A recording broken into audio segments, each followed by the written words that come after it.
السماء جلالا فأزيد أسراب الغيوم. الحمد لله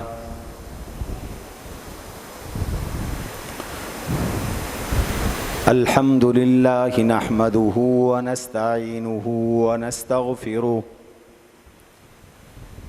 ونؤمن به ونتوكل عليه ونعوذ بالله من شرور أنفسنا ومن سيئات أعمالنا من يهده الله فلا مضل له ومن يضلله فلا هادي له ونشهد أن لا إله إلا الله وحده لا شريك له ونشهد أن سيدنا ومولانا محمدا عبده ورسوله.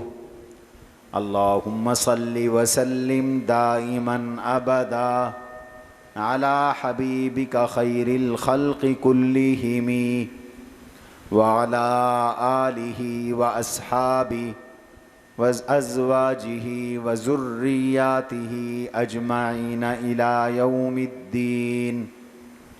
أما بعد فأعوذ بالله من الشيطان الرجيم.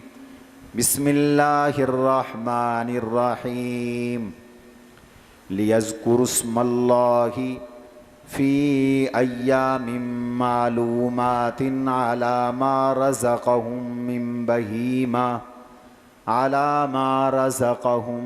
من بهيمة الأنعام. وقال تعالى: والفجر وليال عشر والشفع والوتر والليل إذا يسر. وقال تبارك وتعالى في موضع آخر: الحج أشهر معلومات فمن فرض فيهن الحج فلا رفث ولا فسوق ولا جدال في الحج. وقال تعالى: لكل أمة جعلنا منسكا ليذكروا اسم الله. وقال تبارك وتعالى في موضع آخر: إنا أعطيناك الكوثر فصل لربك وانحر إن شانئك هو الأبتر. وقال رسول الله صلى الله عليه وسلم: ما من أيام العمل الصالح فيها أحب إلى الله من هذه العشر. وقال رسول الله صلى الله عليه وسلم: أفضل أيام الدنيا يوم النحر ثم يوم القر. وقال رسول الله صلى الله عليه وسلم: فإنها تعدل صوم كل يوم كصيام سنة وقيام كل ليلة كقيام سنة وفي رواية كقيام ليلة القدر أو كما قال رسول الله صلى الله عليه وسلم. وقال رسول الله صلى الله عليه وسلم: فأكثروا فيهن التهليل والتكبير والتحميد. وقال رسول الله صلى الله عليه وسلم: من رأى هلال ذي الحج ويريد أن يضحي فلا يأخذ من شعره ولا يقلمن من أظفاره أو كما قال رسول الله صلى الله عليه وسلم. اللهم صل على محمد وعلى آل محمد كما صليت على إبراهيم وعلى آل إبراهيم إنك حميد مجيد.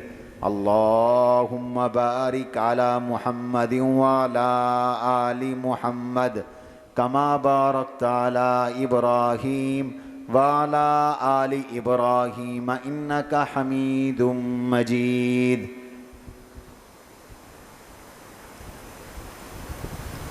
گرامی قدر سامعین کرام، عزیزان گرامی، آج غالباً 28 ذوالقعدہ 1442 ہجری ہے، اور عین ممکن ہے کہ کل شام سے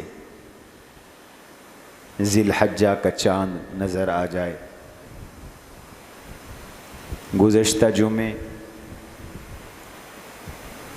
آپ حضرات کے سامنے اشہر حرم کی کچھ تفصیل اور اشہر حرم کے احکام، جن میں ذوالقعدہ، ذی الحج، محرم اور رجب ہے، عرض کیے تھے، اور ضمناً ذی الحجہ کے بارے میں بھی کچھ معروضات پیش کی تھی. اللہ تعالیٰ نے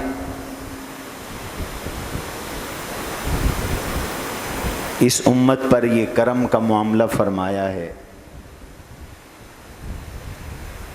کہ بعض ایام اور بعض لیالی کو، بعض اوقات کو فضیلت دے کر اس امت کی بخشش کا وسیلہ اور ذریعہ فرما دیا ہے کہ مخصوص اوقات میں امت عبادت کرے اور عبادت کی عادی بن جائے تو تھوڑے عمل پر اللہ بہت اجر عطا فرما کر بخشش فرما دیتے ہیں. اس افضل اور مبارک وقت میں اہم ترین اور افضل ترین جو عشرہ ہے، جو مہینہ ہے، وہ ذی الحج کا مہینہ ہے. عام طور پر لوگ رمضان کی عظمت اور فضیلت سے تو واقف ہیں، لیکن ذی الحج کی عظمت اور فضیلت سے واقف نہیں ہیں. جبکہ حضور علیہ السلام کا صاف ارشاد ہے کہ ذی الحج کے یہ 10 دن پوری دنیا کے دنوں میں سب سے افضل دن ہے.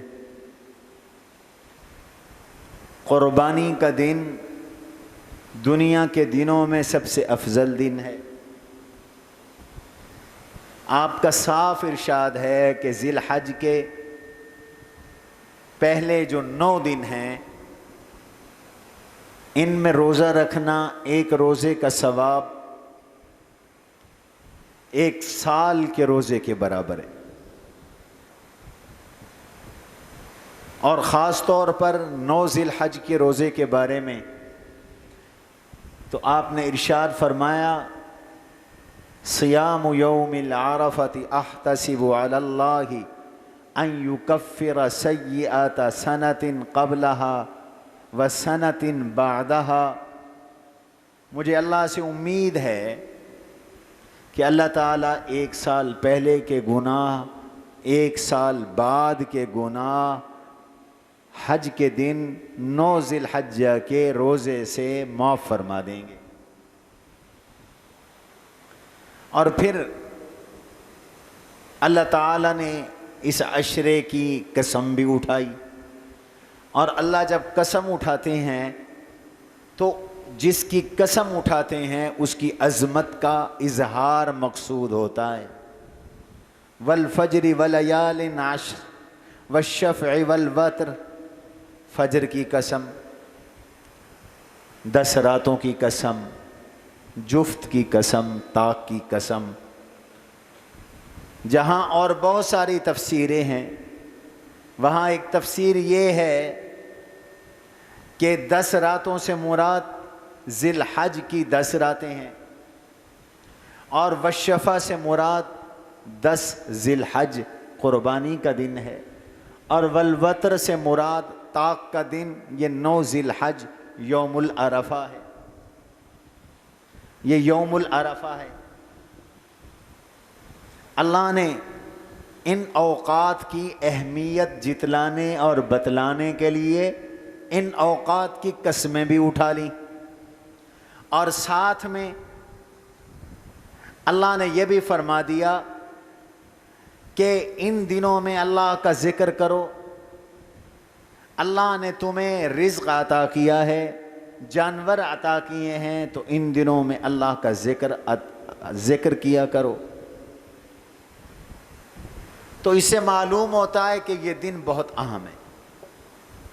اور میں پچھلے بیان میں عرض کر چکا ہوں کہ ان کی اہمیت کی ایک وجہ یہ ہے کہ جتنے اسلام کے ارکان ہیں، عبادات ہیں، وہ صرف اس عشرہ ذی الحج میں اکٹھی ادا کی جاتی ہیں، باقی پورا سال ادا نہیں کی جاتی۔ قربانی باقی پورا سال نہیں ہے، ذی الحج میں ہے۔ حج باقی پورا سال نہیں ہے، صرف اس ذی الحج کے مہینے میں ہے۔ اور پھر جو عجیب پیغام ہے ان دنوں کا، جو مخفی پیغام ہے، وہ یہ ہے کہ یہ دن یادگار ہیں اللہ کے نیک بندوں کی۔ یہ جو ذی الحج کا مہینہ ہے اور عشرہ ہے، یہ یادگار ہیں 3 شخصیات کی۔ یہ یادگار ہیں حضرت ابراہیم علیہ السلام کی، یہ یادگار ہیں حضرت اسماعیل علیہ السلام کی، یہ یادگار ہیں حضرت سیدہ ہاجرہ رضی اللہ تعالی عنہا کی۔ سارے اعمال انہی کے یادگار ہیں، اور ہم انہی کے اعمال کی مشق کرتے ہیں اور انہی کے اعمال کو زندہ کرتے ہیں اور تازہ کرتے ہیں۔ مثلا ذرا توجہ رہے، ہم قربانی کرتے ہیں اس عشرے میں، اور قربانی کرنا کتنا محبوب عمل ہے کہ ابھی میں نے پچھلے جمعے عرض کیا تھا، ابھی خون کا قطرہ زمین پہ نہیں گرتا، اللہ تعالیٰ پہلے قبول فرما لیتے۔ قربانی کیا ہے؟ ہر بال کے بدلے جانور کے ہر بال، اور بھیڑ کی ہر اون کے ہر ریشے کے بدلے اللہ نیکی عطا فرماتے ہیں۔ قربانی کیا ہے؟ کہ قربانی میرا اللہ اس قربانی کے جانور کے کھر، سینگ، بال، جو کارآمد چیزیں نہیں ہیں، انہیں بھی اعمال نامے میں ڈال کر تول کر اجر عطا فرمائیں گے۔ کتنی محبوب سنت ہے قربانی ابراہیم علیہ السلام کی۔ تو یہ قربانی کیا ہے؟ حضرت ابراہیم اور حضرت اسماعیل علیہ السلام کی سنت کا نام ہے قربانی۔ اللہ کے ان 2 نیک بندوں کی یادگاروں کو زندہ کرنے کا نام ہے، یادوں کو تازہ کرنے کا نام ہے۔ ما هذه الاضاحی یا رسول اللہ قال سنت ابیکم ابراہیم۔ حضرت یہ قربانیاں کیا ہیں؟ فرمائے یہ تمہارے ابے ابراہیم علیہ السلام کی یاد ہے، ان کا طریقہ ہے، ان کی سنت ہے۔ قربانی ان کی سنت۔ ہم تکبیر تشریق پڑھیں گے اس عشرے کے اندر، اور اللہ نے بھی تکبیرات تشریق کی ادائیگی کی تاکید قرآن کریم میں فرمائی، فی ایام معلومات، معلوم دنوں میں اللہ کا خوب ذکر کرو۔ اور وہ معلوم دن کون سے ہیں؟ جو ایام تشریق ہیں۔ اور ایام تشریق کون سے ہیں؟ 9 ذی الحج، فجر کی عصر کی نماز سے 9 ذی الحج فجر کی نماز سے لے کر 13 ذی الحج عصر کی نماز تک، یعنی 9 کا دن پورا، 10 کا دن پورا، 11 کا دن پورا، 12 کا دن پورا، اور 13 کو عصر کی نماز تک ہر نماز کے بعد، اور حاجی کو ویسے چلتے پھرتے اور عام آدمی کو چلتے پھرتے اور عیدگاہ آتے جاتے یہ پڑھنا ہے، اللہ کا یہ ذکر کرنا ہے، اللہ اکبر لا الہ الا اللہ، اللہ اکبر وللہ الحمد۔ ابھی سے یاد کرو، پڑھو میرے ساتھ، اللہ اکبر لا الہ الا اللہ، اللہ اکبر وللہ الحمد۔ اس عشرے میں یہ جو تکبیر تشریق پڑھی جاتی ہے یہ بھی یادگار ہے حضرت ابراہیم، حضرت اسماعیل علیہم السلام، حضرت جبریل علیہ السلام کی یہ یادگاریں ہیں۔ ان دنوں میں حج کیا جاتا ہے۔ آج کل حج کرونا کی نظر ہو گیا، بہت دکھ کی بات ہے۔ ہر طرح کے اجتماع ہو رہے ہیں، حج کے لیے مسلمان تڑپ رہے ہیں، حج کے لیے اہل ایمان تڑپ رہے ہیں۔ کہتے ہیں پاکستان سے کوئی حج پہ نہیں جا رہا۔ حج انہی دنوں میں کیا جاتا ہے، اور حج کتنا محبوب عمل ہے۔ اللہ کے نبی علیہ الصلوۃ والسلام نے ارشاد فرمایا، الحج المبرور لیس له جزاء الا الجنہ، مقبول حج کا بدلہ جنت سے کم نہیں ہے۔ من حج ولم یفسق ولم یرفث رجع کیوم ولدته امہ، جس نے حج کیا اور حج میں جا کر کوئی بیہودہ بات زبان سے نہیں نکالی، کوئی نفسانی خواہشات کی باتیں زبان سے نہیں ادا کی، اور گناہ کوئی نہیں کیا، یہ حج کر کے واپس آیا ہے، فرمایا اس کو یوں سمجھو جیسے آج ماں کے پیٹ سے باہر آیا ہے اور معصوم آیا ہے، بے گناہ آیا۔ اتنا بڑا عمل ہے حج۔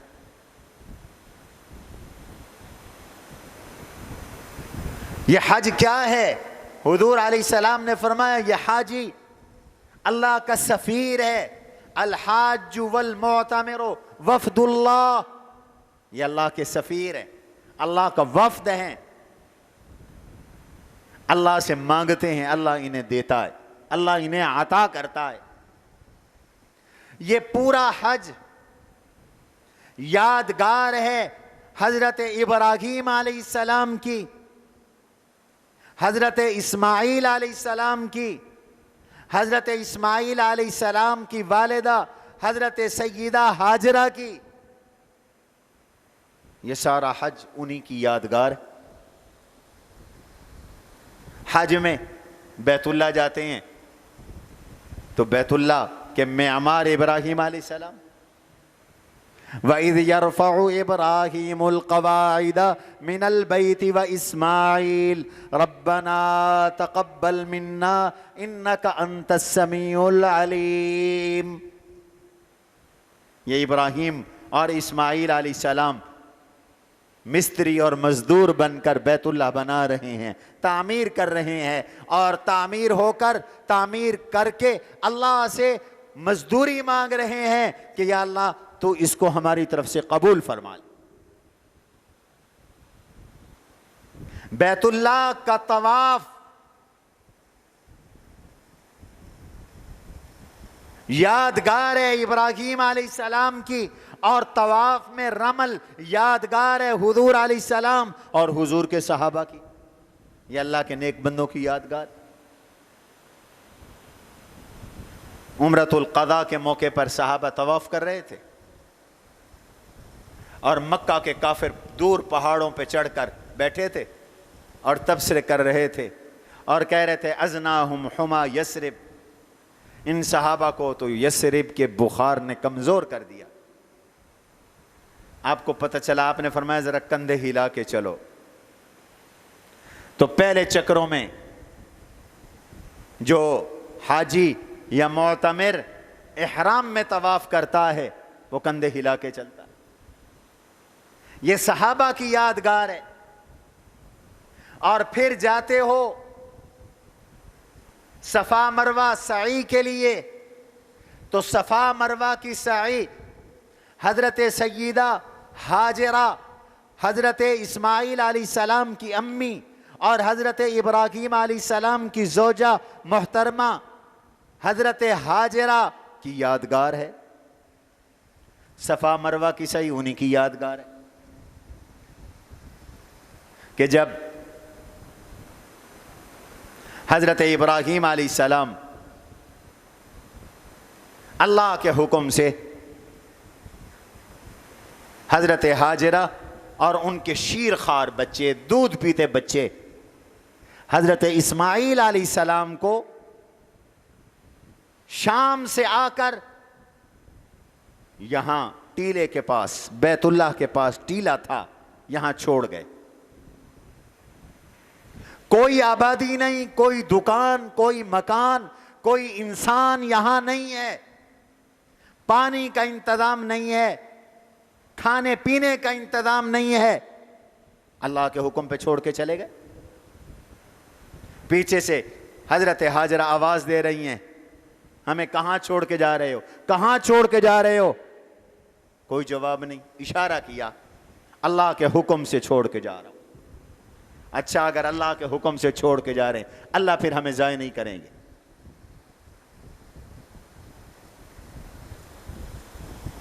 اللہ کے حکم پر بیوی بچوں کو جنگل بیابان میں چھوڑ دیا.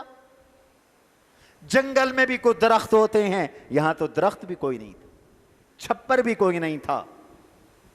اور مکہ کی گرمی اور سورج کی تمازت آپ جانتے ہیں. جو لوگ وہاں گئے ہیں حج عمرے کے لیے انہیں پتہ ہے یہ قربانیاں، اللہ کے حکم پر یہ مجاہدے، اللہ کے حکم پر یہ خواہشات کی قربانیاں، بیوی اور بچے تک کی قربانیاں، انہی کے تو یادگار ہیں یہ دن، یہ حج، یہ قربانی، یہ تکبیرات تشریق، یہ سب انہی کی ادائیں اور انہی کی یادگاریں ہیں. پانی تھا، مشکیزہ ختم ہو گیا، کھجوریں تھیں ختم ہو گئیں. تنہ تنہا ایک خاتون ہے، ایک اس کا بچہ ہے، کوئی انسان نہیں. پانی ختم ہوا تو بچہ پیاس سے بلکنے لگا. حدیث میں آتا ہے حضرت اسماعیل جاں بلب ہو گئے. پانی نہ ملے تو انسان زندہ نہیں رہ سکتا. جاں بلب ہیں، ماں کی ممتا تڑپ رہی ہے، اپنی آنکھوں کے سامنے بچے کو تڑپتا دیکھ کر برداشت نہیں کر سکتی. بہت پریشان ماں، بہت مضطرب ماں. ماں تو پھر ماں ہوتی ہے. 7 پہاڑی تھی صفا کی، اوپر چڑھی، کہیں سے پانی نظر آ جائے، کہیں سے پانی نظر نہیں آیا.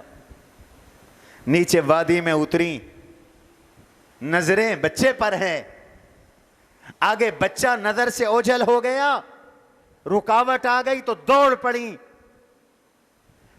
پھر بچہ نظر آنے لگا تو آہستہ ہو گئیں. پھر مروہ پہاڑی سامنے ہے، چڑھ گئیں، اور مروہ پہ چڑھ کے دائیں بائیں آگے پیچھے دیکھا، پانی نظر آئے، پانی نظر نہیں آیا. پھر نیچے اتری، بچے کو دیکھ رہی ہیں. پھر جب بچہ اوجھل ہو گیا دوڑنا شروع کیا. پھر صفا پر ہمت نہیں ہاری، 7 چکر لگا دیے. اور جب 7واں چکر تھا اور مروہ پہ تھیں تو چڑھ کے کیا دیکھتی ہیں، فرشتے نے پر مارا یا اسماعیل علیہ السلام کی ایڑی زمین پہ لگی اور پانی کا چشمہ پھوٹا. خوشی کی انتہا نہیں رہی. واپس آئیں اور واپس آ کر اس پانی کو اکٹھا کیا، مڈیر بنائے دی تاکہ پانی پھیلے نہیں، اور عبرانی زبان میں کہنے لگی زم زم زم زم. رک جا رک جا. حضور نے فرمایا پانی بھی میرے اللہ نے اسماعیل کے لیے نکالا تھا، وہ پانی بھی ان کی امی اللہ کی نیک بندی سیدہ ہاجرہ کا فرما بردار بنا دیا. پانی رک گیا، چشمہ بن گیا، پانی رک گیا. میرے آقا فرماتے ہیں اگر سیدہ ہاجرہ یہ زمزم نہ کہتی تو یہ پانی پھیل جاتا، یہ چشمہ پھوٹتا اور پوری روئے ارض میں پہنچتا. لیکن اللہ کی اس نیک بندی کے لیے اس کے اضطراب پر، اس کے قرب قراری پر، اس کی بے چینی پر، اس کے رونے دھونے پر، اس کے مانگنے پر اسماعیل اپنے نیک بندے کی حفاظت کے لیے، اللہ نے اسماعیل کی پرورش کے لیے، اسماعیل کی حیات کے لیے پانی کا چشمہ نکالا، اپنے گھر کی آبادی کے لیے پانی کا چشمہ نکالا، زمزم کا کنواں نکالا، اس امت کو سیراب کرنے کے لیے زمزم کا کنواں نکالا. اور پھر حضرت ہاجرہ نے اس پانی کو سنبھالا. آج صفا مروہ کی سعی کی جاتی ہے، حضرت ہاجرہ کی یاد ہے، اور زمزم کا جا کر حاجی پانی پیتے ہیں. یہ حضرت ہاجرہ اور اسماعیل کی یادگار ہے. یہ اللہ کے نیک بندوں کی ساری یادیں ہی یادیں ہیں، ساری یادیں ہی یادیں ہیں. اور ایسا مبارک پانی جو نہ کم ہوتا ہے نہ ختم ہوتا ہے، ایسا مبارک پانی جو شفا ہے، ایسا مبارک پانی زمزم لما شرب لہ، جو جس مقصد کے لیے پیے اللہ زمزم کی برکت سے وہ مقصد پورا کر دیتے ہیں. علماء نے کتابیں لکھی ہیں، کسی نے علم کے لیے زمزم پیا اللہ نے علم دیا، کسی نے رزق کے لیے زمزم پیا اللہ نے رزق دیا، کسی نے صحت کے لیے زمزم پیا اللہ نے شفا عطا کر دی، اور کسی نے اولاد کے لیے زمزم پیا اللہ نے اسے اولاد عطا کر دی. ایسا مبارک پانی. 3 شخصیات ہیں جن کی یادیں امت قیامت کی صبح تک مناتی رہے گی. آج یادگار منانے کا رواج ہے، شریعت کا مزاج بتاتا ہے یادگار منانے کا یہ مطلب نہیں کہ جشن منا لو، یادگار منانے کا یہ مطلب نہیں جلوس نکال دو، یادگار منانے کا یہ مطلب نہیں ہے کہ تم غلغبارے کرو، یادگار منانے کا، جشن منانے کا یہ طریقہ نہیں ہے کہ تم فضول خرچیاں کر دو، بلکہ یادگار منانے کا طریقہ یہ ہے کہ ان نیک بندوں کی طرح عبادات میں لگ جاؤ،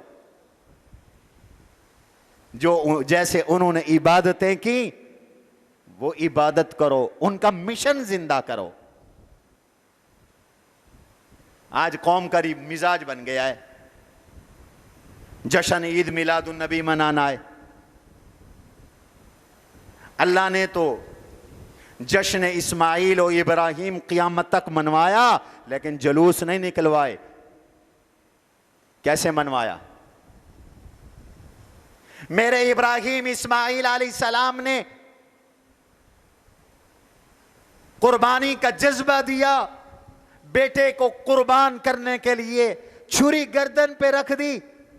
اللہ نے قربانی قبول کرتے ہوئے جنت سے دمبا بھیج دیا. اب ان کی یاد جلوس منانا نہیں ہے، اب ان کی یاد یہ ہے کہ جب قربانی کے دن آئے شوق سے قربانی کیا کرو، وہ عمل کرو جو ابراہیم نے کیا، وہ عمل کرو جو اسماعیل نے کیا، وہ عمل کرو جو رسول اللہ نے کیا، وہ عمل کرو جو صحابہ اور آل بیت نے کیا. یہ اصل جشن ہے.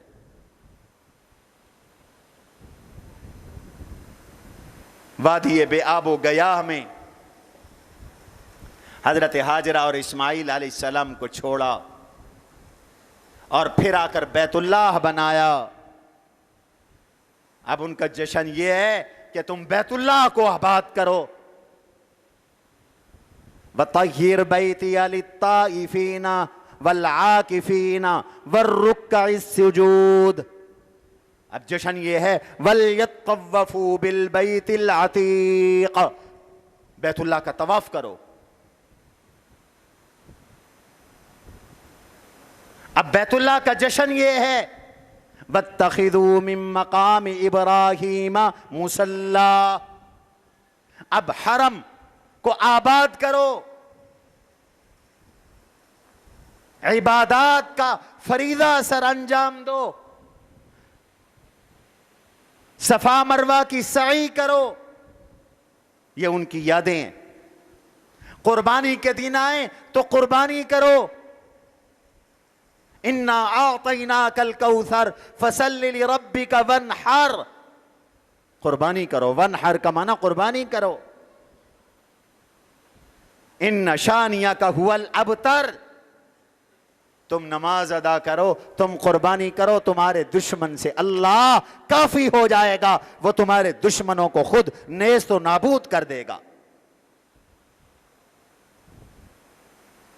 تو یاد رکھیے یہ عشرہ افضل ترین عشرہ، اور اس عشرے میں یادیں ہیں ابراہیم علیہ السلام کی، اسماعیل علیہ السلام کی، سیدہ ہاجرہ کی یادیں ہی یادیں. پیغام یہ ملا حضرت ابراہیم، حضرت اسماعیل، سیدہ ہاجرہ کی طرح اللہ کے فرما بردار بن جاؤ، شکر گزار بن جاؤ، قربانی کے جذبے والے بن جاؤ. اللہ نے انہیں نوازا، ان کے نام و کام کو زندہ رکھا. اللہ تمہیں بھی عظمت عطا فرمائیں، اللہ تمہیں بھی عظمت عطا فرمائیں گے. اور قربانیاں دیکھو کتنی بڑی ہیں. وَإِذِ ابْتَلَىٰ إِبْرَاهِيمَ رَبُّهُ بِكَلِمَاتٍ فَأَتَمَّهُنَّ. کتنے امتحان آئے ابراہیم علیہ السلام پر اللہ کے لیے. ہم تو لالچ کے دور سے گزر رہے ہیں. ہر کام کرنے سے پہلے سوچتے ہیں ہمیں نفع کیا ہوگا، دولت کتنی ملے گی، پیسے کتنے ملیں گے، تنخواہ کتنی ملے گی، اجرت کتنی ملے گی، اس کام کا معاوضہ کتنا ملے گا. ذرا ابراہیم سے اخلاص بھی سیکھو، اللہ کی فرما برداری بھی سیکھو، اللہ کے فیصلے پہ خوش ہو کر مر مٹنا بھی سیکھو. یہ ابراہیم کی سیرت ہے. پیدا ہوتے ہی شرک کے ماحول سے مقابلہ شروع ہو گیا، خاندان سے لڑائی. مجھے یہ شرک نہیں چاہیے، اِنَّا بُرَاءٌ مِّنْكُمْ، میں تم سے بیزار ہوں.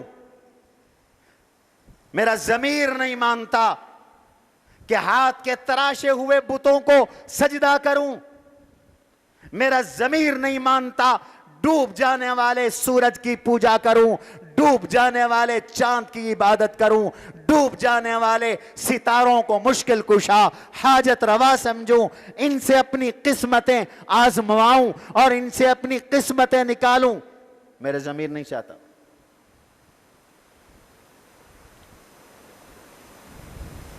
یہ امتحان ہے، اس امتحان میں بھی پورے اتر رہے. بت کدے میں جا کے بت توڑ ڈالے، جزاز ٹکڑے ٹکڑے کر دیا. یہ بھی امتحان ہے. اکیلے دشمن سے بھیڑ گئے. آگ کا چیخا جلایا گیا اور آگ کے چیخے میں پھینک دیے گئے. اس امتحان میں بھی پورے اترے، پیچھے نہیں ہٹے. یہ مجھ سے غلطی ہو گئی، مجھے معاف کر دو، آج کے بعد تمہارے بتوں کے ساتھ حسن سلوک کروں گا نہیں. بل فعلہ کبیرہم ھذا فاسألوہم ان کانوا ینطقون. مجھ سے پوچھتے ہو کہ بت کس نے توڑے؟ یہ جو بڑا تمہارا پوپ کھڑا ہے اسی سے پوچھو نا کہ کس نے توڑے ہیں اگر یہ بولتے ہیں. کہنے لگے ابراہیم تو جانتا یہ بولتے تو نہیں ہیں. کہا پھر افسوس ہے تم پر جو بولتے نہیں ہیں، ان کی پوجا کرتے ہو. آگ کے چیخے میں ڈال دیے گئے، قلنا یا نار کونی بردا وسلاما علی ابراہیم، آگ گلزار ہو گئی۔ پھر امتحان، روح ارض کا بادشاہ، وقت کا فرعون نمرود کے مقابلے میں کھڑے ہو کر کہا ربی الذی یحیی و یمیت، میرا رب تو نہیں ہے، میرا رب وہ ہے جو زندگی اور موت کا مالک ہے۔ قال انا احیی و امیت، بے گناہ کو قتل کر کے کہا میں بھی دیکھو قتل کرتا ہوں، سزائے موت کے مجرم کو چھوڑ کے کہا، کہتا ہے دیکھو میں بھی زندہ کرتا ہوں۔ ابراہیم علیہ السلام سمجھ گیا اس پاگل سے کیا بحث کرنی ہے، فوراً کہا میرا رب وہ ہے یأتی بالشمس من المشرق فأت بها من المغرب فبہت الذی کفر، میرا رب مشرق سے سورج نکالتا ہے، تو رب ہے تو کل ذرا مغرب سے نکال دینا۔ فبہت الذی کفر، کافر لاجواب ہو گیا۔ اللہ نے کہا وطن چھوڑو، عراق کو چھوڑ کر فلسطین آ گئے، بیوی ساتھ ہے، حضرت سارہ بیوی ساتھ ہے، حج قربانی عشرہ ذی الحج ابراہیم علیہ السلام کی یادگار اور ابراہیم علیہ السلام کی سیرت کا درس یہ ہے جو رب کہے اس پہ خوش ہو جاؤ، وہ اس پہ عمل کرو۔ ابراہیم کی سیرت کا درس یہ ہے اللہ کے دین کے لیے تن من دھن قربان کر دو۔ ابراہیم علیہ السلام کی سیرت کا درس یہ ہے کہ جس کو حق کہو حق سمجھو، ڈنکے کی چوٹ کہو۔ ابراہیم علیہ السلام کی سیرت کا درس یہ ہے اللہ کی توحید کے لیے ڈٹ جاؤ، جتنی بڑی قربانی دینی پڑے قربانی کے لیے تیار ہو جاؤ۔ ابراہیم علیہ السلام کی سیرت کا درس یہ ہے اللہ کا حکم آئے، تقاضا آئے، وطن چھوڑنا پڑے، وطن کی بھی قربانی دے دو۔ چھوڑ دیا وطن۔ یہ دن ابراہیم علیہ السلام کی یادگار ہے، ان کا سیرت کا درس یہ ہے۔ ہجرت کر کے جا رہی ہیں، بیوی ساتھ ہے، راستے میں ایک بادشاہ تھا، بڑا بدمعاش تھا، حدیث میں آتا ہے من الجبابرہ، آگے ہو جائیں، آگے ہو جائیں، کچھ حضرات ادھر آ جائیں، من الجبابرہ، توجہ رہے توجہ، وہ بڑا ظالم تھا۔ اس بدمعاش کی وہ عادت تھی جو آج بعض جاگیرداروں اور بعض سرمایہ داروں کی ہوتی ہے، سب نہیں۔ اسے پتہ چلتا کہ میری سلطنت سے کوئی شخص اپنی خوبصورت بیوی کو لے کے جا رہا ہے تو اس کی عزت لوٹتا تھا، اس کی عزت پہ حملہ کرتا تھا۔ اسے کسی نے خبر دے دی کہ ایک مسافر ابراہیم تیری سلطنت سے گزر رہا ہے، اس کی بیوی سارہ بہت حسین ہے۔ اس نے ابراہیم علیہ السلام کو اپنے دربار میں طلب کر لیا، پوچھا یہ تیرے ساتھ کون ہے؟ حضرت ابراہیم علیہ السلام نے فرمایا ہذہ اختی، یہ میری بہن ہے۔ وہ بیوی پہ ہاتھ ڈالتا تھا، بہن پہ نہیں ڈالتا تھا۔ واپس آئے تو حضرت سارہ سے کہا یہ جبار بادشاہ ہے، ظالم بادشاہ ہے، تیری عزت کا خطرہ ہے۔ اس نے مجھ سے پوچھا کہ یہ کون ہے، میں کہہ آیا ہوں یہ میری بہن ہے، اور جھوٹ بھی نہیں بولا، اگرچہ ظاہری طور پر لگتا ہوگا لیکن یہ جھوٹ نہیں ہے، اس لیے کہ روح عرض پر ایک میں مومن ہوں، ایک تو مومنہ ہے، تیرے میرے سوا اس وقت کوئی مومن نہیں ہے، اور مومن کا بھائی ہوتا ہے، تو ایمانی اخوت تیرے میرے درمیان موجود ہے۔ یہ تجھ سے بھی پوچھے تو فلا تکذبینی، تو مجھے نہ جھٹلانا، تو بھی کہہ دینا کہ یہ میرا ایمانی بھائی ہے۔ اس نے حضرت سارہ کو بلایا اور بلا کر دست اندازی کی کوشش کی، عزت پہ ہاتھ ڈالنے کی کوشش کی، تو سیدہ سارہ رضی اللہ تعالی عنہا نے اللہ سے دعا کی یا اللہ تو اس پہ کسی کو مسلط کر دے، بد دعا کی۔ حدیث میں آتا ہے اس پہ عذاب مسلط ہو گیا، اس کا سانس پھول گیا، یوں سانس پھول گیا اس کا۔ اس نے معافی مانگی، کہتا ہے میں آپ کو کچھ نہیں کہوں گا، میرے لیے دعا کر دو میں ٹھیک ہو جاؤں۔ حضرت حاجرہ نے دعا کی، ٹھیک ہو گیا۔ دوسری بار پھر بدبختی کی، تیسری بار پھر بدبختی کی، بالآخر تیسری بار جب اس حالت سے باہر آیا، کہتا ہے کہ تم میرے پاس کسی جن کو لائے ہو، یہ کوئی انسان تو نہیں ہے، میں جب بھی اس کی عزت پر ہاتھ ڈالتا ہوں مجھے دورہ پڑ جاتا ہے، مجھے کچھ ہو جاتا ہے۔ اور ابراہیم علیہ السلام کی یادگار دنوں میں پیغام ہے حضرت ابراہیم علیہ السلام کی سیرت کا، اپنی عزتیں بچاؤ جیسے ابراہیم نے عزت بچائی۔ اور میری ماؤں بہنوں اور بیٹیوں کے لیے پیغام ہے کہ جب عزت پہ ڈاکہ ڈل رہا ہو تو حضرت سارہ کی طرح اللہ سے اپنی عزت بچانے کی دعا کیا کرو، کوشش کیا کرو۔ اللہ نے ان کی عزت بچائی کہ نہیں بچائی؟ سبحان اللہ۔ انہوں نے کہا ان کو نکالو، اور پھر خدمت کے لیے ایک باندی بھی دے دی، فَأَخْدَمَهَا ہاجرہ۔ یہ جو حضرت حاجرہ جس کی نسل سے، جن کے بیٹے اسماعیل اور اسماعیل کی نسل سے میرے آقا ہیں، یہ حاجرہ اس پاک دامنی کے بدلے میں اللہ نے دلوائی، سبحان اللہ کا۔ اور میرے آپ کے آقا اور ہم سب حضرت سارہ کی پاک دامنی کا بدلہ ہے، انعام ہے، یہ امت انعام ہے پاک دامنی کا، سبحان اللہ۔ حضرت سارہ نے پاک دامنی اختیار کی، اس نے خدمت کے لیے ایک لونڈی عطا کر دی جن کا نام حاجرہ تھا، جو دوسری بیوی بنی حضرت ابراہیم علیہ السلام کی، جن کو آزاد کیا سیدہ سارہ نے اور نکاح کیا ابراہیم علیہ السلام نے۔ تو یہ اشرا سیرت ابراہیمی ہے، یہ اشرا سیرت اسماعیل ہے، یہ اشرا حضرت حاجرہ کی سیرت ہے۔ اور آخر میں 2-4 منٹ، حضرت حاجرہ سے شادی ہوئی، اولاد نہیں تھی، اللہ نے سے مانگ کر اولاد لی۔ ابراہیم علیہ السلام کا پہلا بچہ ہوا جب ان کی عمر 120 سال تھی اور بیوی کی عمر 99 سال تھی۔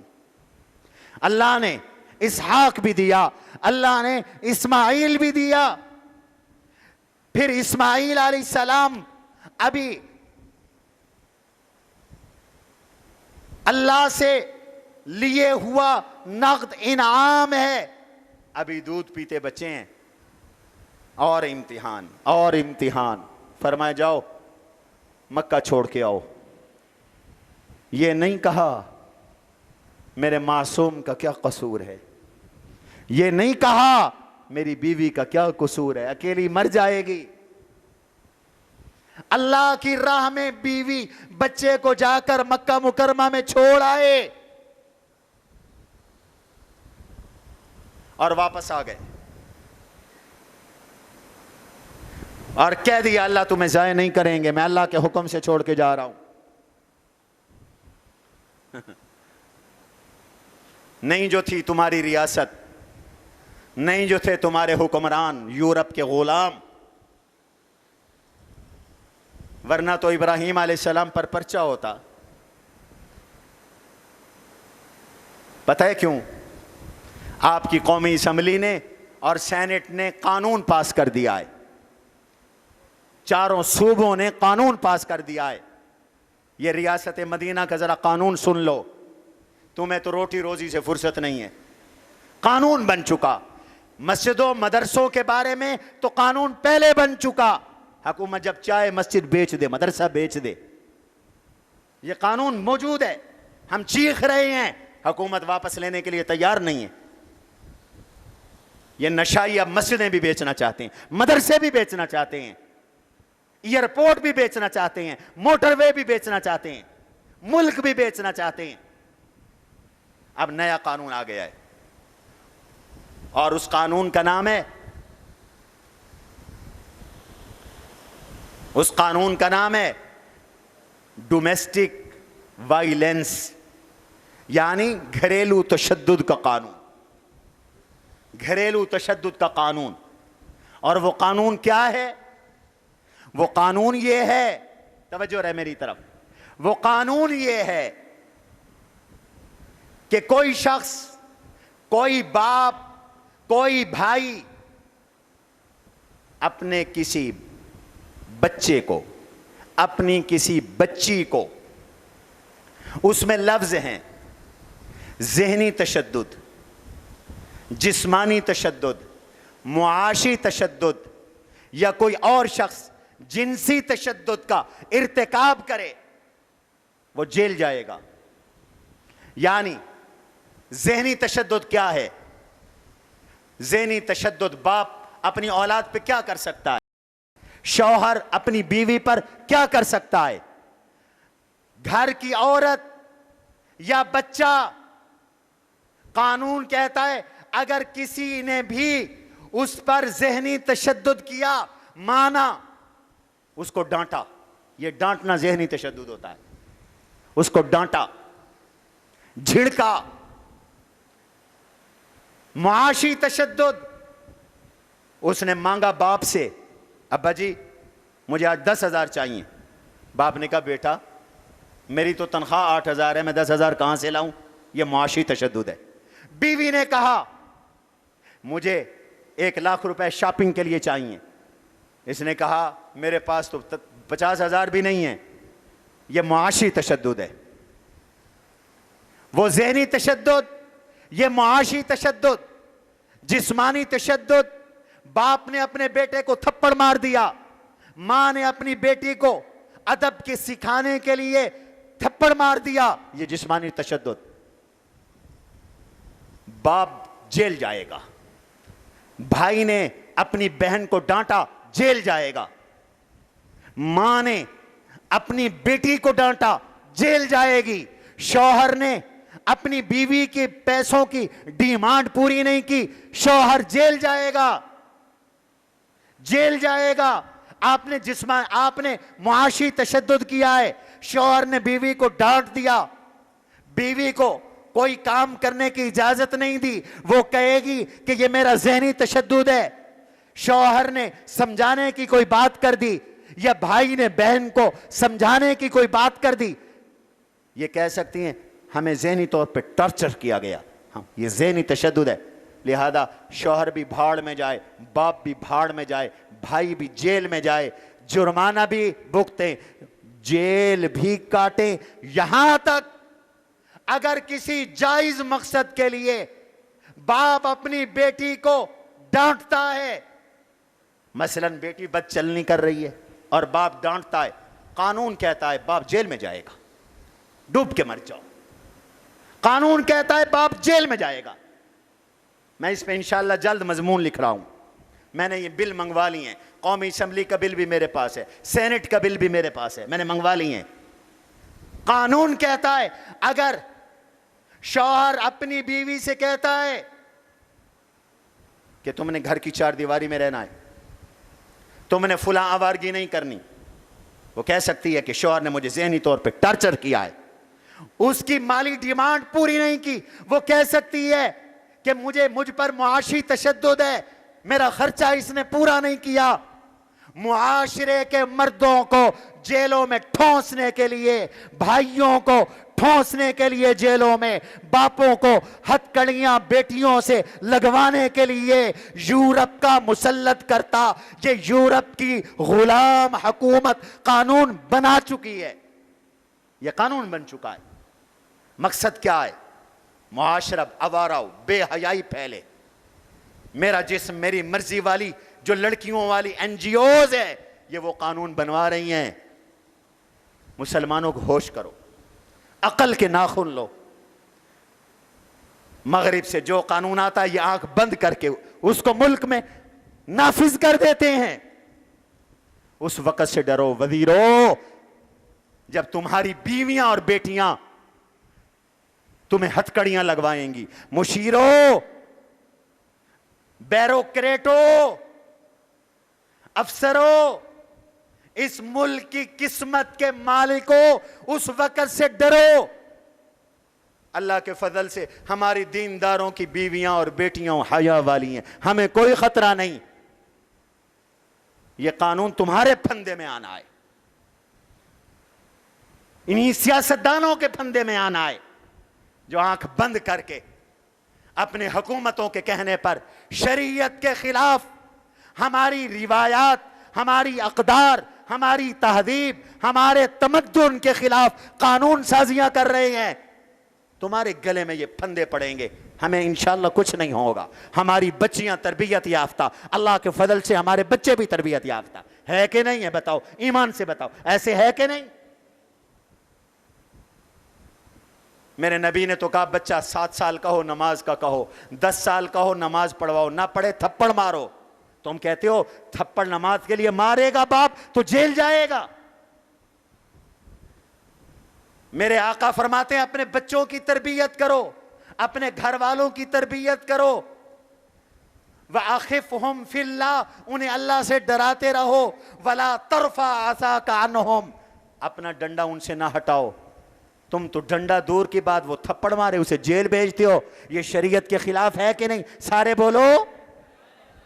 قرآن کہتا ہے وَضْرِبُوهُنْ،